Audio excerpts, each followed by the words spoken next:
All right, waiting on.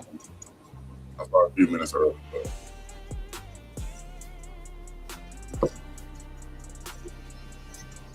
we here. We here. Um, like I said, as y'all can tell by the title of Chris Gristle is going to be. I don't want to say a guest. He's going to just give us his insight on life, uh, what he feels made him who he is today. Um, Dope artist. We're gonna pull up some tracks um, soon as he comes in, do a proper intro and everything. But today, Chris Gristle's on the platform, and we're gonna get into this shit.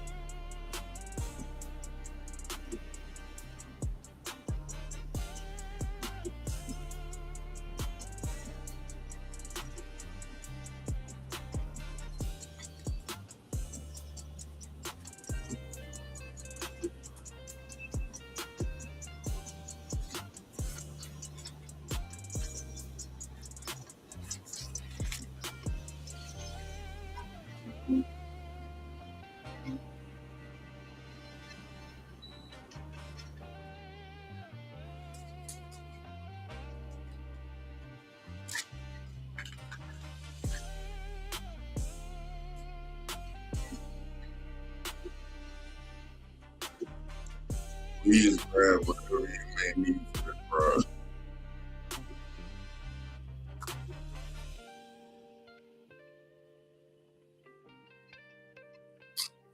I figured as much.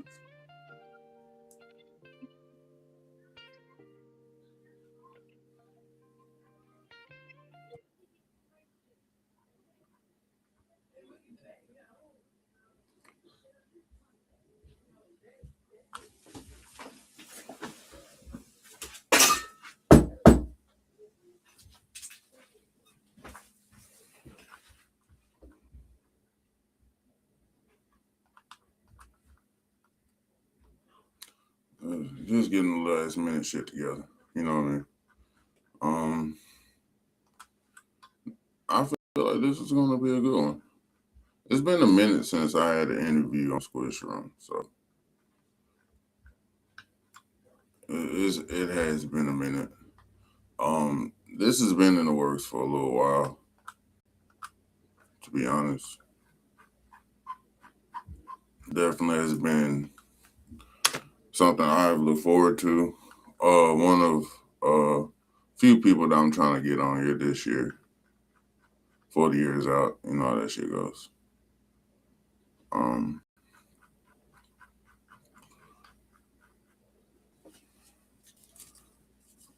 we just got it. We're gonna get into it, man. Cause it's a lot that I feel like See, okay, I'm gonna just say it like this. Before Chris Gristle, I knew him as Fat Boy. There we go. We finna get it cracking. Let's bring him up. Are you good? Yes, sir. Can you hear me? Yeah, you good, man. You good. You good. Bet that. Appreciate you having me on, man. I love this already. Man, it's no problem at all, man. Just have you work it out. You know what I mean? I'm trying to get as many people as I can on here, man, to tell their story. You feel what I mean? That's real. That's real. Um, Am I low? Do I need to you good turn on it my? up? Oh, Okay, you cool. playing, G. Anything you want to plug real quick before we get started? If I had to switch to my hater blockers, but really, I just want to plug Gristle Land, man. That's the new rebrand to go along with Chris Gristle. Gristle Land is a ecosystem that consists of social media, but then beyond that, I do like some live streams. I got some online shows coming up. I got some real life shows coming up. So trying to give people, a little more to sink their teeth into besides just music and scrolling. So Gristle Land, that's Okay. as you right here. My bad. My fault. You good? Let me go ahead and give you a proper intro. Today we have a special guest in the building. This is not just surface level combo that you about to get right now. This is about to be real talk. Somebody that I think I can relate to very well, not only in music but in life. A person that I feel is built on grit, real life growth, and also still trying to figure this shit out, but doing it in his own way. You dig what I'm saying? So I'd like to welcome Chris Gristle into the building. What's good, my brother? How you doing today? What's the word, man?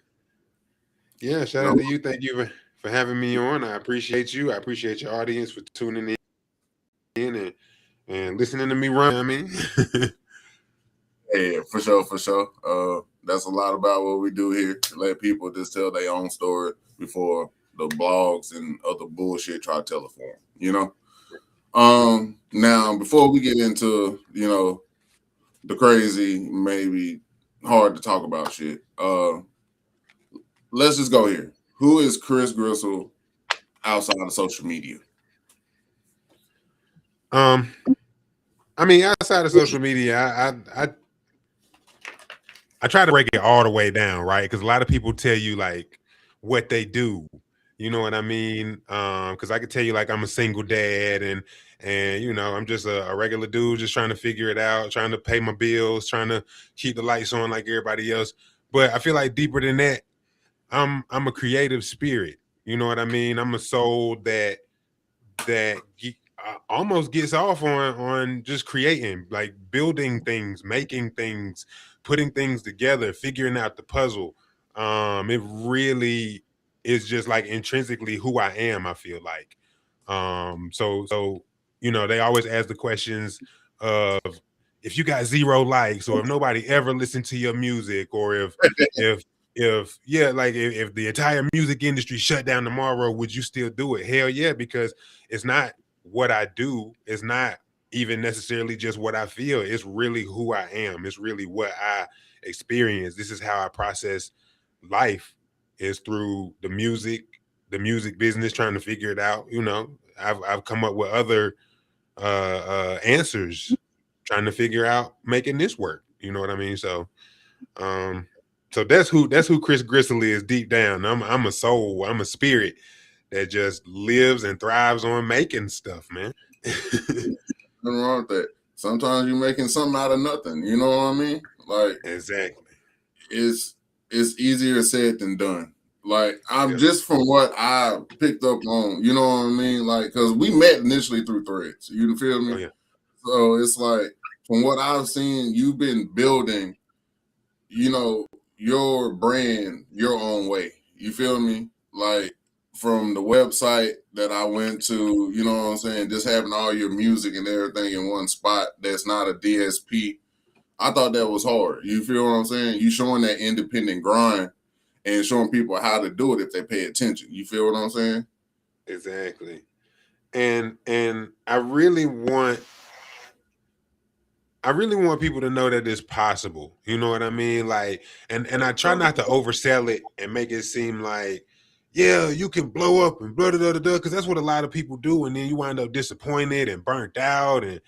But so I try to make it a little more realistic to where it's like, look, you can do it. Now, you might not blow up and have, 1,000 motherfuckers. It might take you a while. You might have to do it slow ground, one by one, talk to people, and you know what I mean? It might be boring sometimes, but that's the reality of it. Like, we get a lot of that guru talk where it's like, yo, if you upload today and post a couple times on social media, you're gonna blow up and get a deal. And then people they upload on exactly, and they upload on Monday, and then by Friday, if they ain't blown up, they jaded and burnt out and pissed off and bitter, and it's like you ain't even gave it a chance yet.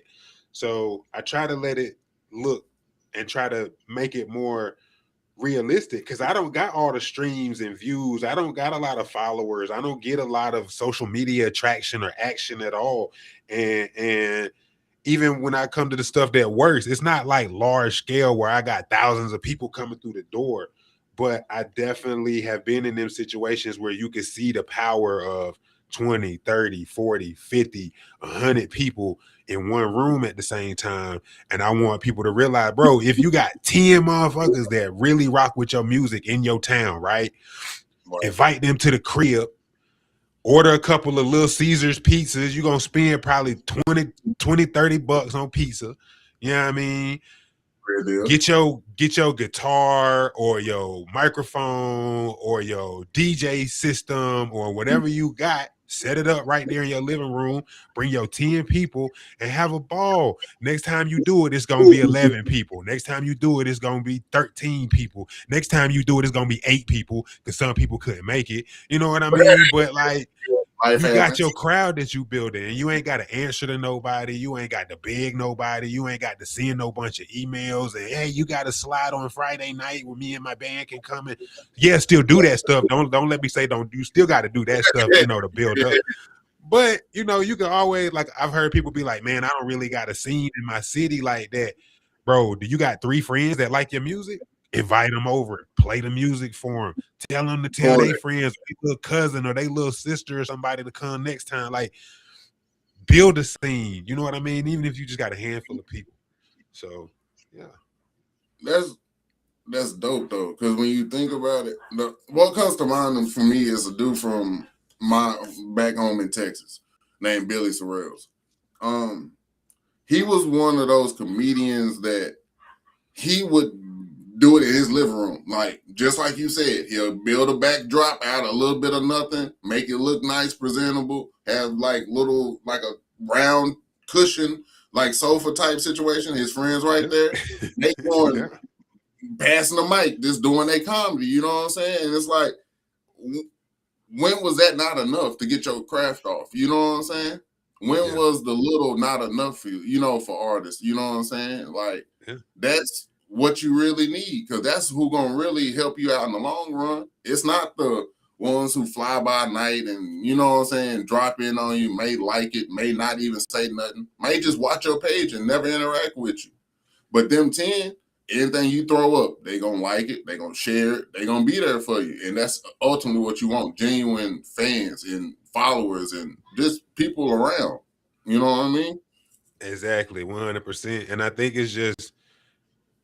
it's the fast-paced nature of everything. I think, like, in my opinion, it's just, you see people. Do you see those outliers? I just mentioned this on somebody else's post earlier because I was feeling low about my little, my numbers or whatever. But that's real. That's part of it sometimes. But I mentioned, I'm like, man, some kid somewhere threw up an AI track. He's 12 years old, threw up an AI track for fun and blew up overnight. And you know what I mean? Probably made more money in the past 24 hours than I made in the past 24 years. You know what I mean? And it's easy to get exactly, but it's easy to get down on that, and it's easy to feel like, man, I'm so far behind because an outlier. You know what I mean? Like this happened for this one person or these 5 people or even this 100 people, but it's 8 billion people in the world, and it didn't happen for most of them. You know, you exactly one blow up story showing, yeah making you kind of think that it's gonna be like that. You know, for yeah everybody, when it's not. It's sometimes, like you said, it's a slow grind. yeah. Like I've been in beat making for 3 years. Like I ain't had a placement. You feel what I'm saying? But does that stop me? No. You feel what I'm saying? But do I understand it's a slow grind? Yeah, Mm-hmm. because it's ways people do certain stuff, like playlist groups. I don't know if you ever had to deal with those. Those are horrible. It's like Yeah. it's like Yeah. farming. You feel what I'm saying? Like you playing the same tracks or the same playlist every day just to make it look like your numbers are doing something. But in reality, Yeah. it's the same 10, 12, 20 people listen to your song every day, just putting it on repeat. So it's no genuine interaction or no, you know what I'm saying? Really, you have nothing to go off of because no one's giving you feedback. You feel me? So that's just my little take on it. Just parallels to it. Now, I have to ask you. I originally met you as I Am Fat Boy. What caused Yeah. the name change?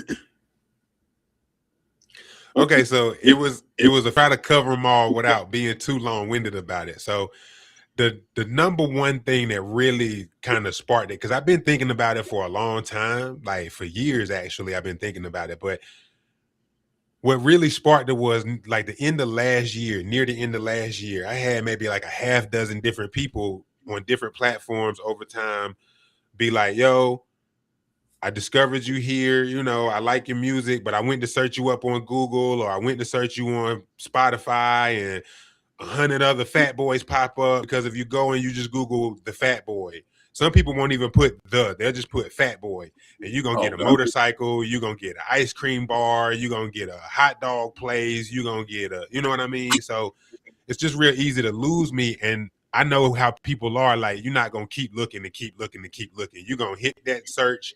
If it ain't on that first page, you going to probably move on. So that was probably the main thing. I was like, I need something to stand out a little bit more. That's a little different. The second thing was the fat boy with hip hop. It's a little more, the connotation of it is a little more comical. Like people seem to expect me to be more of a funny kind of rapper or a comedy kind of Kind of rapper. like the group Fat Boys on some shit, like Exactly. disorderlies type shit. Exactly. Or if you think about it, like Fat Boy SSE, that's another thing. There's a lot of Fat Boy rappers already. But like Fat Boy SSE, and he got like the meme content, and he be joking and you know that kind of thing. So I wanted to move away from that. But then Chris Gristle was also a good way for me to take the opportunity to come up with something that I could grow with. Because I had the Fat Boy for a long time. And I was like, let me think of something that ain't gonna turn into damn when I'm 50, because I'm not gonna quit. If you watching right now, I don't care if I blow up tomorrow or if I never make it, bro. I'm gonna rap for the next 300 years. You know what I mean? So I was like, let me come up with a name that I can keep for the next 300 years. So I went with Chris Gristle, and then so that explains why I took the name. And then I know now I'm getting kind of into it, but I guess that's why we're here. Why I chose Chris Gristle was, first, Chris is my name. Like, that's my real name. Okay. That's what I was trying to like. Did he just one out the hat? Like, yeah. Now I'm just gonna switch it all the way up, or like, was it partly named, part of like like a meaning? You know what I mean? Definitely. There's definitely meaning to it. I wanted something that was more authentic to me, to where, because like I said, the Fat Boys got that lightheartedness to it. So there was a certain level of lightheartedness that people expected from me. And I don't always provide that. I'm gonna keep it real. Like sometimes I'm a tough pill to swallow sometimes. I ain't gonna lie to you, G. Like that was one thing I realized. Like even when I was asking you to do this shit, I was like, he don't play no. I'm going through posts reading this shit. I'm like, yeah, homie ain't playing. Like, be about your shit when you ask this man to come on your platform. Cause like you be working, bro. Like I be a fool to sit there and say I don't see you working on Threads, Instagram, clips up, freestyles, venues, how to get to the money, how to get to the bag in your own independent way. Like, bro, you stay working. So it was like I didn't have no choice but to like make sure my shit was right to come fuck with you. You know what I mean? Yeah, and I appreciate that because I really try to put that out there, like, because here's the main reason why. The main reason why I try to put that out there so clearly is because I know there's a lot of artists that's really just playing. I know that when I come up to somebody and I'm like, yo, I'm Chris Gristle, I rap, they already lumping me in with Bobby X and Lil Snoo and Jimmy and you know what I mean? Like the niggas around their way that just be kind of kicking rhymes at the part but don't really do nothing with it. They already lumping me in there. So I need them to be able to go back and see the paper trail and be like, bro really got something going on. Like he might got 300 followers, but they real followers that really listen to and purchase and come and yeah. So yeah, man, I just try to keep it authentic. Hey, bro, I ain't mad at it, man. Like you do a damn good job at it. And one of the few that actually I feel like you are what you embody. Like the grind, the grit, the hustle. You feel what I'm saying? Like you wouldn't tell nobody, I feel like you wouldn't tell them anything you wouldn't do or haven't done or tried yourself. You feel me? Yes. Like it's not about like shutting down the next person. If anything, I feel like you want to help them, but you gotta be willing to listen and learn. You did? Mm-hmm. Yep. And that's because that's how it works for me too. Like people think I'm hard-headed, but I listen. Like if you got some real criticism, like, yo, the song hot, but you could maybe come a little harder on the verse, or you know what I mean? Maybe like I take that stuff to heart. Like I really pay attention to that, and I feel like that's how you grow. That's how you get better. If you now there's some stuff I am set in my ways, but I know I got a lot to learn. I know I got a lot I'm still figuring out. So if you got some coaching advice, and that's one thing. If you just that trash, I'm really not gonna pay that too much of mind. But if you because you just trolling at that point, like you're not even, it's not even heartfelt. You just trolling just to see if you can get a quick couple views off of it type situation. Exactly. But I feel like I can't be trying to help the next artist if I'm not willing to take the help when somebody else come and be like, yo, Gristle, the music is okay. So this is a perfect example. Put myself in my own shoes. What I'm talking about here. I did a lot of review shows last year where I was sending in my music where people could listen to it and give me feedback and tell me, what's working and what's not. And a lot of the feedback, really almost all of it, was the lyrics is solid, the beat choice is dope, but your mix is trash. You know what I mean? And to me, even though they wording it that way, you giving real advice because you telling me that there are other parts that are working, but this is the part that ain't working. You know what I mean? And with that being said, exactly. And so with that being said, taking that much feedback where it's pretty much all saying kind of the same thing, like, you need to work on your mix. And keeping it real, I was mixing a lot of my own stuff. So I had to take that to heart. I couldn't just take it with a grain of salt. And so that's why I haven't really dropped too much this year, because I went back to the drawing board and was like, let me reach out to some people that do mixing and do mastering and try to, step my game up a little bit and get the sound a little more crispy, a little more, I don't want to say pro level because I still like it to be a certain level of gritty. You know what I mean? But, let's get it standard quality. Yeah, up to par. Exactly. So, yeah, I take the criticism. So I feel like I might tell somebody something, but like you said, it's something that I done tried or something that somebody else done told me and I gave it a listen. And I think it's all just about sharing the information to the best of your ability. And then I feel like a lot of the reason, I feel like advice, like the term advice, comes from you feeling like somebody is above you in some kind of way. Because if y'all on the same level, it's just information sharing. Me saying, hey, try this. If you feel like I'm above you, you're going to be like, oh, he giving advice. Oh, he trying to tell people what to do. But if we on the same level, exactly. But if we on the same level trying to figure it out, I'm just reaching across the aisle to tell you what I learned and what I done seen. And it might not even work for you, but maybe it'll be a leg up. Maybe it's something you missed last time. You know what I mean? So that's really Maybe the nature of it. incorporate type situation. Yeah, exactly. For sure. All right, now I'm finna slide into a little deeper question on you real quick. Okay. You know, your content isn't just entertainment. You know what I'm saying? I feel like you talking from somewhere and something, and not just about it. You dig what I'm saying? So the question I would like to pose and ask you is this: what version of yourself are you still trying to grow out of right now? So there's really a couple of them, honestly, that I kind of really hold myself to way more than I should as an adult. The first one is 10-year-old me. 10-year-old me was when I first started rapping, first started thinking about rapping, first cracked open a notebook, first took a pen to the pad. The rhymes was whack. The music concepts was really just me reaching either at a straight fantasy, you know what I mean? Or I was just kind of starting to realize that I could talk about what was actually going on with me in the rhymes. But I didn't know nothing about nothing. I ain't had no beats. I ain't had no, experience. I didn't know nothing.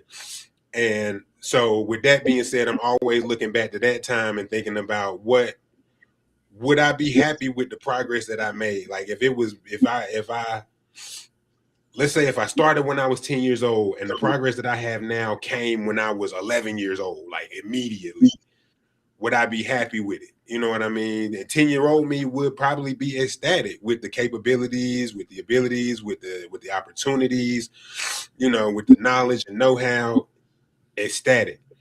The second bar is 15-year-old me. 15-year-old me is when I switch gears from just kind of rhyming and figuring out rhyme schemes and how I'm going to express myself on the paper to now I'm thinking about it more so in a business sense, or now I'm starting to think about it. So I guess I've crossed through another threshold where now instead of it just being kind of like a fun little hobby that I do like a journal, it's become more like, can I make money from this? Can I get signed? Can I, take it somewhere? Can I do something with it? And I do feel like my 15-year-old self would be less happy than my 10-year-old self, like not as ecstatic, but still pretty up there. Like, bro, we started with a notebook and Fruity Loops 4. You know what I mean? You know what I mean? So to be able to oh man, matter of fact, it go before that. I started making beats on MTV Music Generator on the PlayStation 1. And that's where I first started making beats, and I got it with my homie Smooth, who could get them off the PlayStation memory card and put them on CDs, and then I could write them a beat. It was crazy, bro. This is the stuff I be talking about. When it's a will, it's a way. Like if you wanna make it happen. I didn't even know that was possible, and I'm a PlayStation baby. I didn't know you could even that's what I'm talking about. That's what people need to know. Like what you said. If there's a will, there's a way. It don't matter if you have the funds for it. You'll find a way if it's what you want to do. You know what I'm saying? Exactly. And so that was what I wanted to do and what I want to do. So going back to the original question, those two bars, I feel like they would be satisfied. The crazy thing is now it's really current me that's like, man, I could be doing more. I could be going more. I could have more. Man, I ain't where I'm supposed to be at by now. So, I feel like I've hit the bars that I wanted to hit when I was a kid, and now I've set new bars. And it's one of them situations where it was like, maybe celebrate that you where you wished you were at some point. You know what I mean? You prayed for this spot at a certain point in life. Exactly. It's just how you ready for the next plateau because you done hit this one. You know what I mean? Yeah. That's real shit though. Like I feel like artists, beat makers, producers, we all go through that shit. Like even myself, I have my times where I'm like, what the fuck am I doing with this at this point? But then like when I think about it, like when I first started 3 years ago, it wasn't this. You feel me? It wasn't me having a platform. It wasn't me interviewing people. It was just me playing video games on some shit and then trying to find my way and incorporate music into it. So it's like, I feel it. You know what I'm saying? I definitely feel it. Now, you ain't got to answer this one if you don't want to. Okay. But I'm going to ask, what's something from your past that almost broke you, but ended up building who you are today? Oh man, this an easy one. It was I went through a really long stint of homelessness. And I mean like sleeping at the bus stop, sleeping on park benches homelessness, you know what I mean? And it was just hit some hard times, and keeping it real, hit some hard times, had some falling out with some family that I was staying with, and it went bad, and I was on my own, and was out there. It was me and my fiance I was with at the time. We didn't start out, engaged or whatever. Progressed. But it was really a tough time. I mean, like I said, sleeping outside in the wintertime. I'm walking around with a backpack on my back with some blankets in it, just so we could keep warm.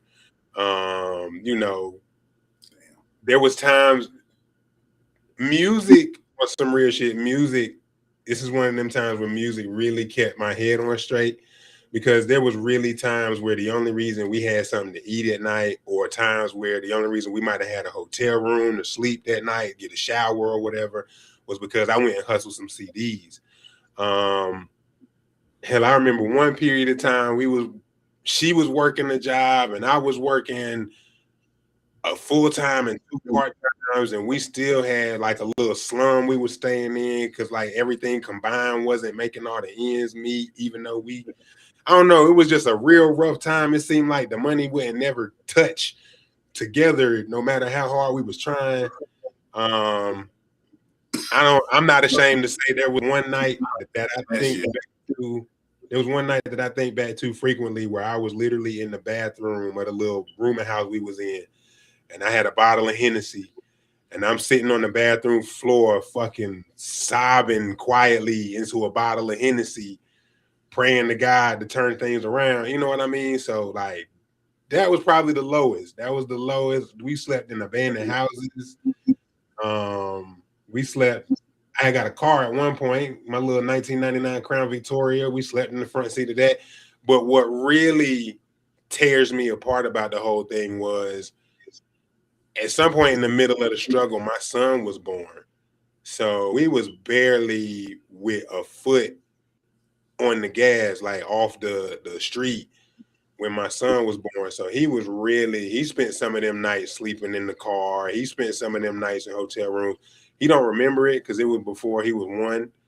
By the time he was 1 and we were celebrating his first birthday, we had got some stability and had got an apartment and, had gotten stable.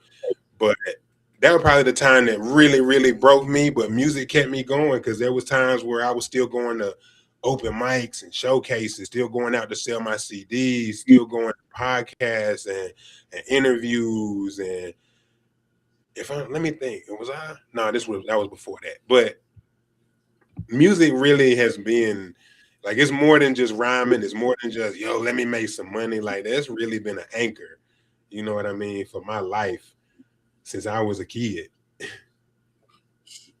Like, I mean, it's at some point you want your dream to be able to support you and yours financially. You know what I'm saying?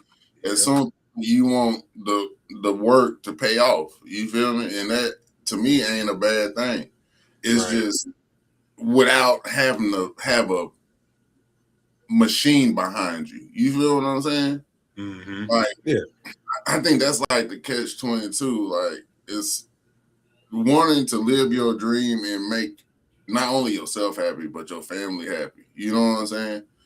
And it's like, when you seem to do it independently, it seems like it's genuine, but it's like, it's not like that machine. And that's what I feel like kind of throws me with the whole music situation. It's like, do we need a machine or to sign all our rights away for us to make enough ends for our family to be cool? You feel me? Yeah. And that's what it kind of not worries me, but makes me wonder on some shit like, when do you get your just due for putting in your, you know what I'm saying? Like, even in the army, like, you get ranking, you know what I'm saying, after X amount of years. But it's like, when do the world see your progression and your ranking after you done been in this 10 plus years? You know what I'm saying? Yeah. Doing your own thing. Like, no handouts, no nothing given to you. Like, when you done did it on your own for real. Like, and that's what I'll be trying to do this for people like you. Like, you put in your work with this. You know what I'm saying? Like, and you be a damn fool to say you haven't. You feel me? But it's like, also, it's like, I feel like at some point you gotta be giving your flowers on what you have done. You know what I'm saying? Even if it may not be where you want to be. You know what I'm saying? Just yet, but still, I feel like everybody deserves their flowers because you get here. You dig? Oh yeah. Now I want. And Come on. Oh, you good? You good? You good? I was just gonna say I respect that and I appreciate that. But yeah, go ahead. All right. Do you think most people are being fake online? Even the ones that are trying to be real? I think the nature of online is fake. Like, you have to. Ain't nobody coming up there with they holy draws. I mean, some people are. Like, some people are. Some people are coming up there like all letting it all hang out. But like, I feel like 98% of people, including me, including you, when you come online, there's a certain air, there's a certain aesthetic that you have to put on, unless you are to a level where either you don't care or you to a level where you don't have to care because you already popping, so it don't matter. So but for everybody, including me, in that middle ground between don't care and don't have to care, yeah, you got to, man. And maybe it's a higher level for some than others, but yeah, I feel like you kind of have to. You can't come up there all natural all the time. That's true. Like, I find myself being a little bit nicer online than I am in real life. I ain't gonna lie. I'm the opposite. I'm a little bit raw online. I feel like I got a shield online that I don't carry in real life. Like, when I'm like, you see how we talking now, and I've been smiling and stuff. When I'm scrolling, I be fucking stone face, typing LOL, and ain't even crack the smile. Hey, sometimes that content online, bro, will have you like that because with the good, you got stupidity. You know what I'm saying? Yeah. Everybody talks about grinding, but what does grit actually cost you?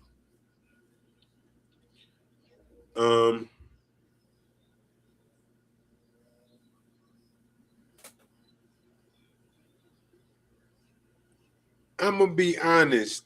I feel like it costs you a good chunk of your empathy, because you have to develop to a point where you only give so much a fuck what somebody thinks, says, feels, cares about what you got going on. You have to give enough a fuck for you to not offend, for you to make adjustments, for you to still be palatable. You know what I mean? But after a while, it really, the praise and the name, the accolades and the assholes all kind of just feel like the same gray blob.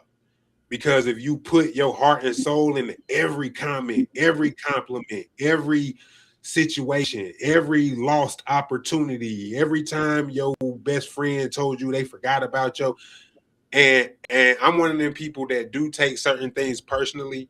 So if I take everything personally or too much personally, so I've learned and a lot of what people consider my like confidence or I've had people consider it my positivity, is really deep down. It's really apathy. It's really, I don't care. You know what I mean? Like, I'm gonna post what I want to post, and somebody might come and they might not like it, and I don't care, bro. I didn't ask you for that. That's not what I'm here for. You know what I mean? And I might drop a song when I feel like dropping a song and it gets 0 plays, and I'm gonna drop another song, and I might, you know what I mean? And I was on a live stream.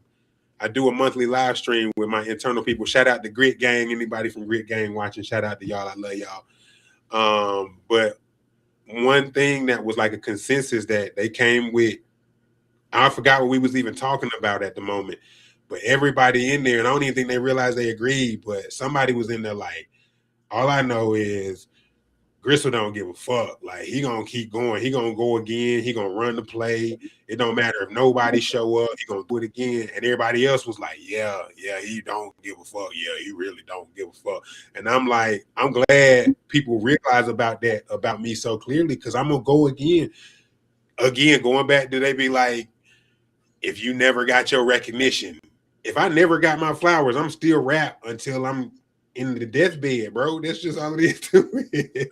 It's in me type shit. Yeah, exactly. Like, but everything you saying that's real shit.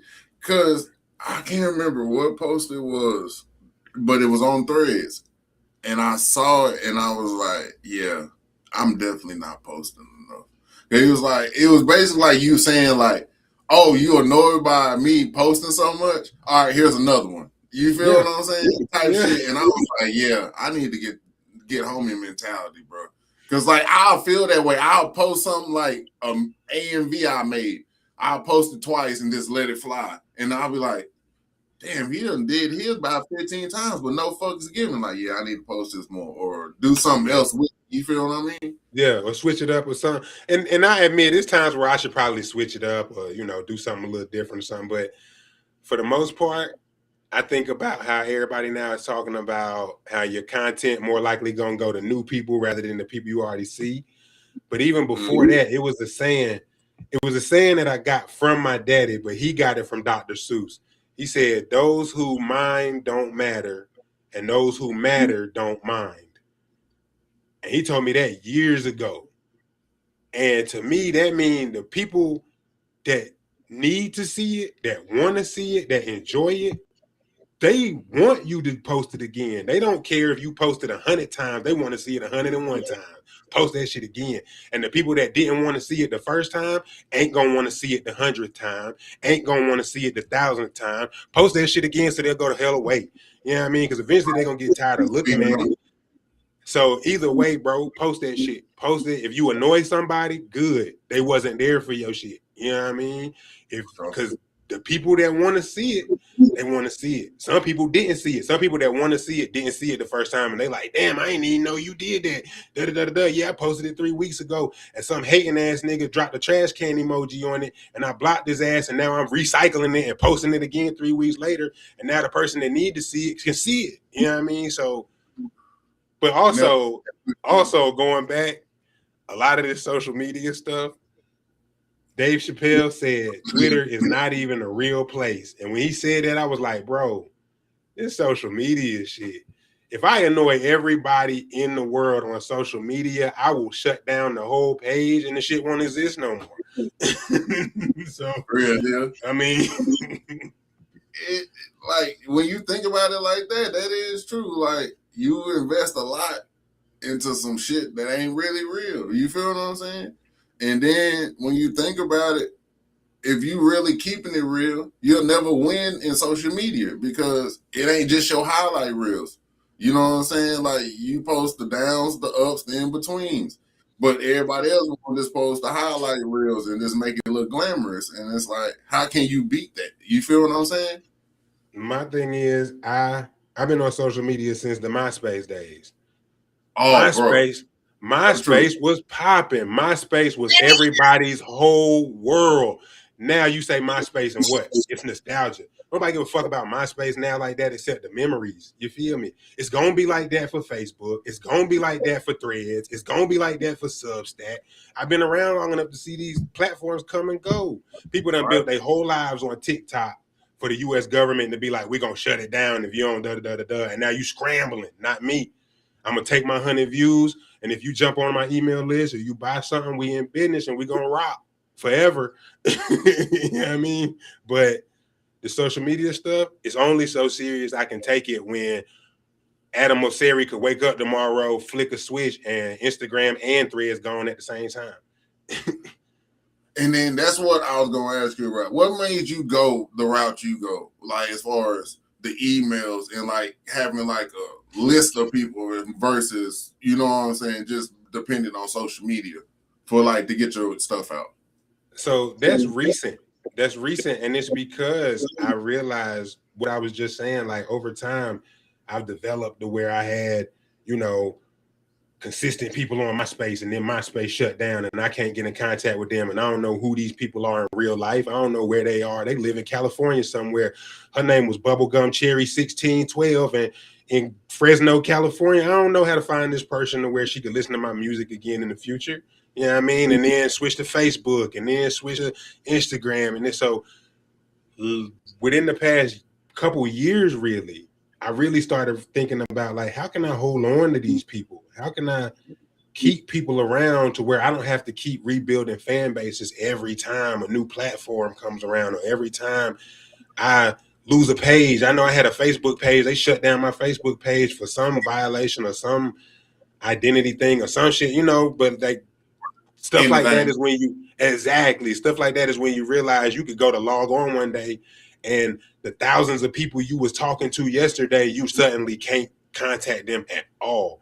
So now I'm more focused on not building on social media. Like we could start there, we can have our little fun and tee in the comments, but eventually I need to see some progression because eventually I'm gonna need to get in contact with you. And I know a lot of people feel like you get an email list so you can sell stuff and you can da. But like I actually have some people that have come off the email list and have given, like, we've exchanged numbers and we talk about me and my homegirl Sherry was talking about prepper gear one time. And me and Julie talk about tech ideas and Chat GPT and it's like a me and another guy was talking about car insurance one time. You know what I mean? Just fucking talking. You know what I mean? So it's just a way. Exactly. It's just a way for you to really keep in contact with your people like a person. And like I said, it's new for me, but I'm all in. I'm all in because them people, those are the people that said yes. You know what I mean? Those are the people that you don't have to figure it out. You don't have to, yo, how y'all feel about this track? Bro, if you send it to them, they're gonna like 6 out of 8 tracks on the EP just because they already like your style of music and they've already tapped into that, and that's why they hear and they want more of it. You know what I mean? Rather than the algorithm, you drop it and people might not even see it. So it's a lot more directness. It's a lot more direct. Like I don't have to tap dance. I don't have to jig. I don't have to do all that to reach my people. I love my people. Shout out to my people in Grit Gang, man. They real. But I feel like that's what everybody low key looking for. Like if you understand how this shit really go, I feel like that's what motherfuckers are really looking for, but they going about it the completely wrong way. So by that, I'm gonna ask you this. Have you ever realized you were working hard but in the wrong direction? So honestly, I feel like that about music almost every day. Keeping it real, I feel like that about music almost every day. I've been working and working and working, and you probably done seen some of my posts where I'm real and I'm like, bro, if my music was better, I probably would have popped off 10 years ago. You know what I mean? Or my music would probably be easier to move if I knew how to market better or so. You know what I mean? Like I'm still figuring it out, but it's been a long time, so I reached that frustration to where it's like, bro, maybe it always was just a pipe dream. Maybe it won't never supposed to work out. Maybe I was just always going to keep grinding and never really get nowhere because this not what I'm supposed to be doing. That creeps in every single day. It's going to creep in tomorrow. You understand? So, you know, I'd be a liar if I'd be like, yeah. And I'd be a liar if I was like, nah, man, I always da. Like, bro, you've been doing it after a while. You kind of start to second guess, but then, you know, you get a little positive, you get a win, you get something to keep going and somebody to tell you that you inspired them or that you Hell, I done had somebody tell me I kept them alive with my music before. Like, my nigga, how? You know what I mean? Like, I'm writing my little shit in my notebook, 2:00 in the morning, recording on my little, my little microphone in my bedroom, and it done touch you like that to where like that shit kept you going. Like, how dare I? How dare I give up and leave somebody like that? You know what I mean? That's facts though. Man, but how did that, like, I mean, I guess I'll put it like this. Sometimes the way you may view yourself ain't the way your fans or your consumer base may see you. You know what I'm saying? Like your group of people. You feel what I'm saying? Like you just being humble and just like, hey, this is what I got. This me. You feel what I'm saying? Accept it or not. But then not knowing motherfuckers really accepting that shit. You know what I'm saying? And like, and they take everything that come with that shit. You feel me? Yeah. That takes me back to a quote. It's from a Charlie Brown movie, matter of fact. And Charlie Brown best friend Linus, he was like, Charlie Brown, maybe you should just accept that people like you and like having you around or something. He said like that. Because, Charlie Brown always feel like all down on himself, like don't nobody want him around and da-da-da-da-da. And his homeboy was like, bro, maybe it ain't like what you think. You know what I mean? Maybe people like you. Maybe people want you to be there. Maybe people want what you got going on. And you just can't see it. So, and that's just something I'm working through. I ain't gonna lie. It's something I'm working through and trying to come out the other side. You know what I mean?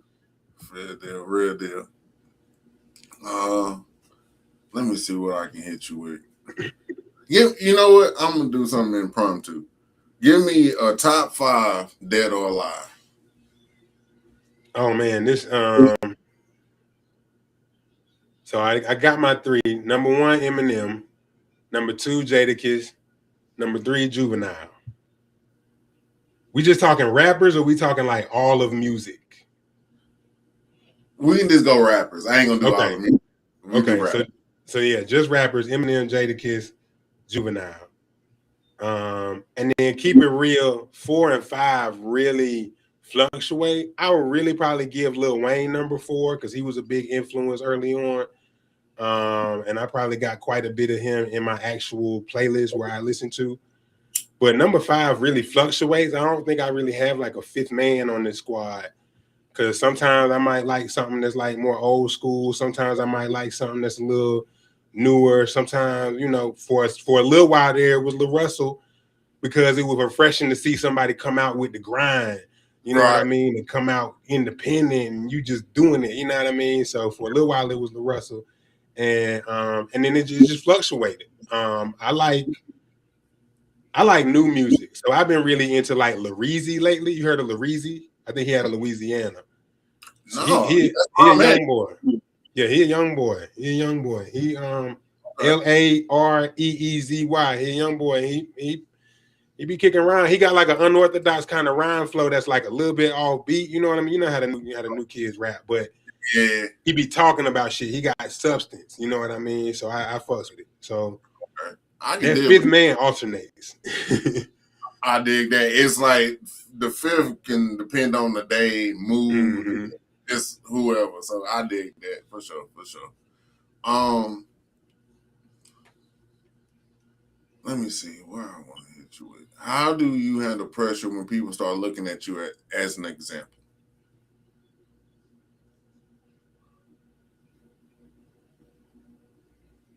That's a good question. So I have a 10-year-old that lives with me full time. I'm a full-time single dad. And so I'm used to, if nothing else, him looking up to me and expecting a certain level. You know what I mean? And so I kind of handle it when other people are looking at me as an example in a similar fashion as to where it's like, just be real about it. You know what I mean? Like somebody is looking to you. They're not looking to you to necessarily be Superman. If you can fix it, fix it. If you can be a part of it or be involved or whatever the case may be, participate, then do so to the best of your ability. and just do your best.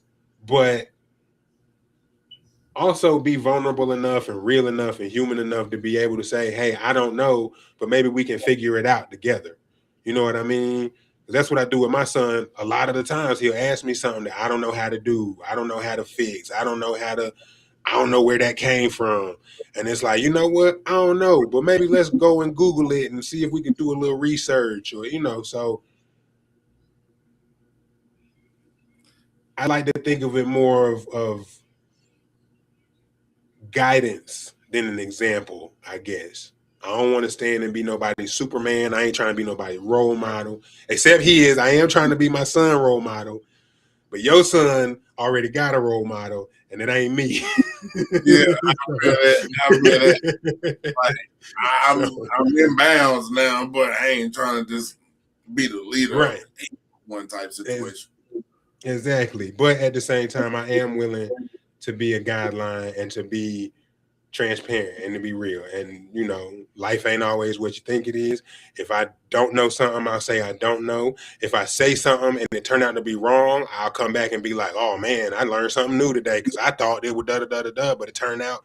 So I try to give myself and the other people in person grace that I'm not perfect. They not perfect. Nobody's expecting perfect.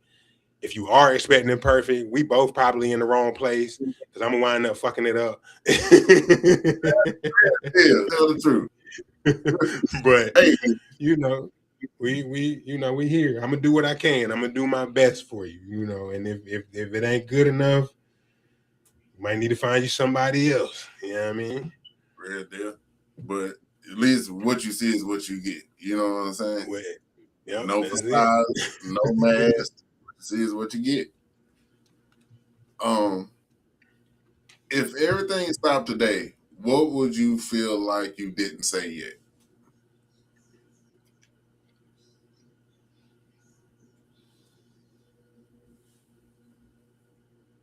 I ain't trying to hit your old head. I'm sorry. I ain't gonna lie, this was a tough one because I shoot off at the mouth a little bit.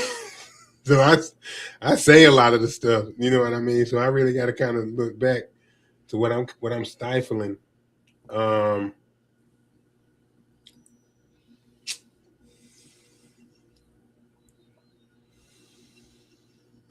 don't know, man. I can't think of nothing right off the top of my head. I'm digging, and like the stuff that I'm thinking of. You say what you know what I'm saying? So you get most of yours off. Like me, I'm more reserved. So it's like you fuck around and I have a bunch of shit to say. You feel me? But it's like I feel it. Like if you getting it off of you, ain't no need to carry it. You know what I mean? Yeah, and that's one of them things that just come with age. I feel like I'm gonna be a menace when I'm fucking 70, 80, 90 years old and I ain't got nothing. I got on fucking Depends diapers or something, Alzheimer's and shit. It's a wrap. I'm gonna say whatever to anybody. It's gonna be bad. Don't give it. I'm going out with a bang. It's gonna be bad. But I mean, I really say a lot of this stuff because it's a movie, Harold and Kumar. And Kumar Patel is the character in the movie. What's the guy's name? Not Sean Penn. Kyle Penn, the actor. I don't remember the actor's whole name, but he said, as long as there's a First Amendment, ain't nobody gonna shut me up.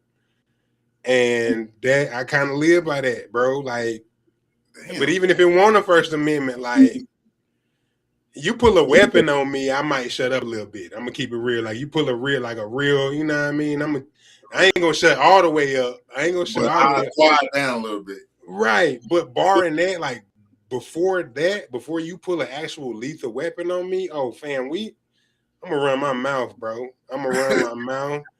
It's fuck you and your grandma and Donald Trump and Space Ghost and you know what I mean? I feel that. Man, that was funny. Okay. Now I'm gonna ask you this, like, kind of just bring it home. What's the next version version of Chris Gristle that people aren't ready for yet? That one that I just talked about, that when I get old and senile and all bets are off. All bets are off. Like right now, I got some like some mental stuff. You know what I mean? Where I'll tell myself, man, you too old, or you too big, or you too grown, or whatever the case may be.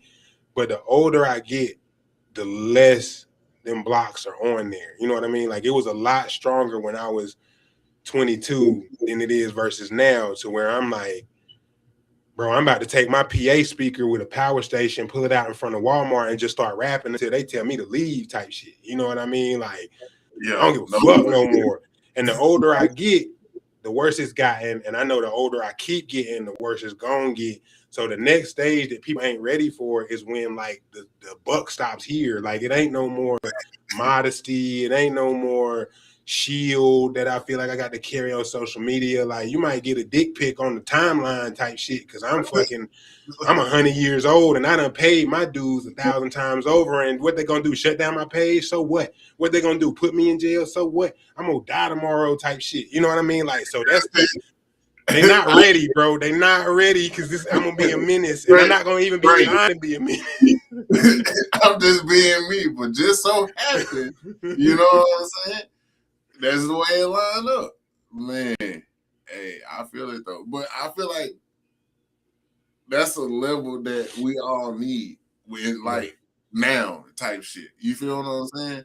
Especially with the trends, the fads, who they calling the influencer now, that type shit. Like, I think now is the best time to be that menace, if any, because at least you're not going with the shit. You feel what I'm saying? Mm-hmm. Or really going against it. You know what I'm saying? Because you choosing to have your own mind, your own way of thinking, and just doing your own thing on your own. You feel what I mean? So, I don't know. I feel like it's just from what I've been seeing, because I've been going down TikTok rabbit holes and shit.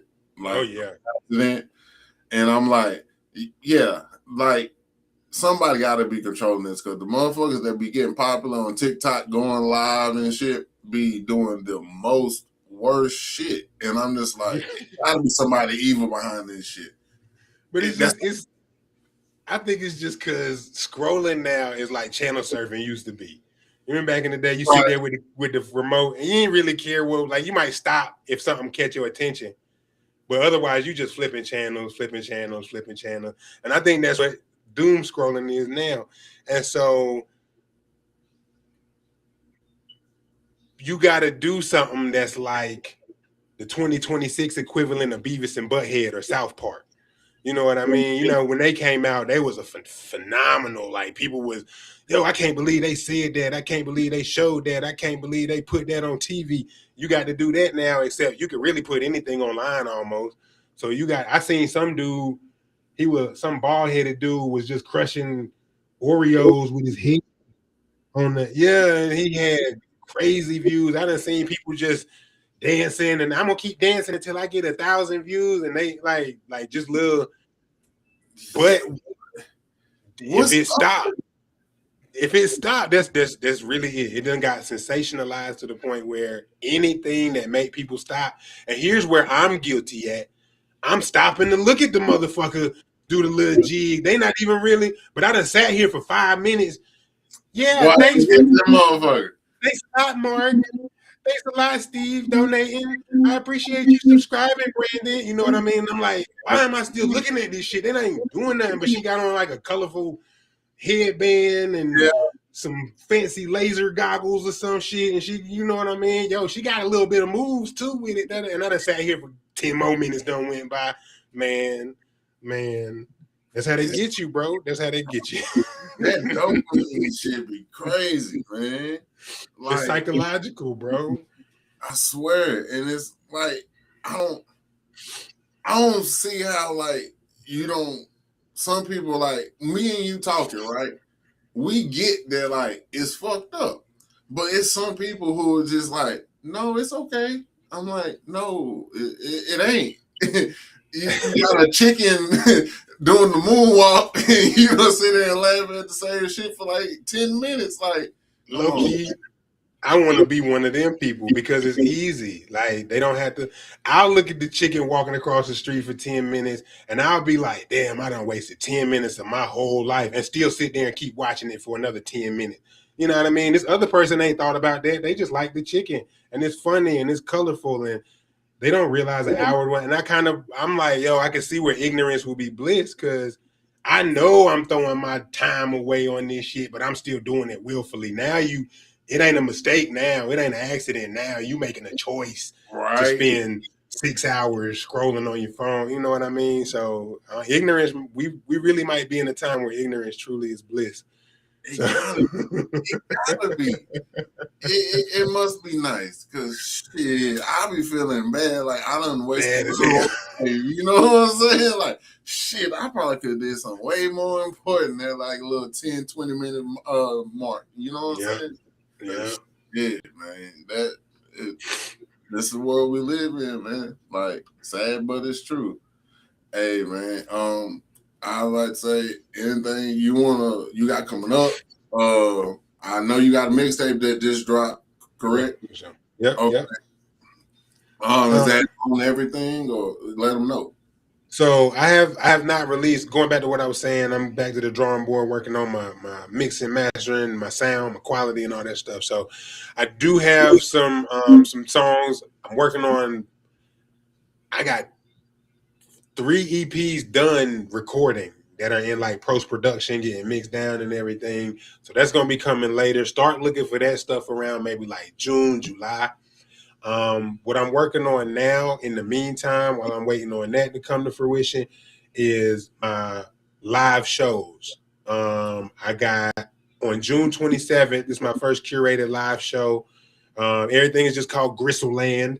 So this is going to be Gristle Land online, June 27th, 2026, 2 o'clock p.m. It's going to be at gristleland.com, and it's just going to be an online live stream show. Anybody can watch it. We definitely taking donations to definitely, keep the content and everything going. But it's still, pretty much free. Let's keep it real. Okay. So, tune in. I got some artists from my local community. I done converted my living room into a stage area. We're going to be live streaming and broadcasting. We're going to have some little like interactive stuff.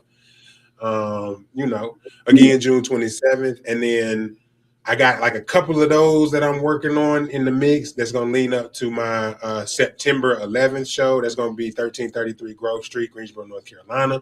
Venue already booked. That's going to be Gristle Land Live. I'm going to get some other artists. We're going to rock out. I got Soul Relief Records out of Greensboro, the record store, to come through and bring you a crate digging experience where you can come through, look at the records, buy some records. You know what I mean? I'm just trying to bring it back to the cool underground vibes for the people that remember hip hop when it was hip hop, you know what I mean? So, and that's really what the whole ecosystem is about, man. We just people that like rap music, like to break it all the way down. When people be like, "How do you describe in one sentence?" Cool ass people that like real rap, you know what I mean? Real hip hop. So, if you whether you grew up on Kool Moe Dee or you fuck with like Lareezy and LaRussell. You know what I mean? As long as it's the bars and it's the real, you got a message, you got something people can sink their teeth into, you welcome. Gristleland.com, join the email so you can get invites, updates, discounts, all that good stuff. And yeah, check out the music, man. The mixtape you mentioned, Rap City, I'm just bringing back the 2000s vibes and going over old school beats. You know what I mean? I jumped on the Joel Santana Who Am I beat. I jumped on Rich Boy Throw Some D's. I jumped on, just some of the older joints. So yeah, one's called Rap City. That's the latest one, and then No Rules, Just Rap.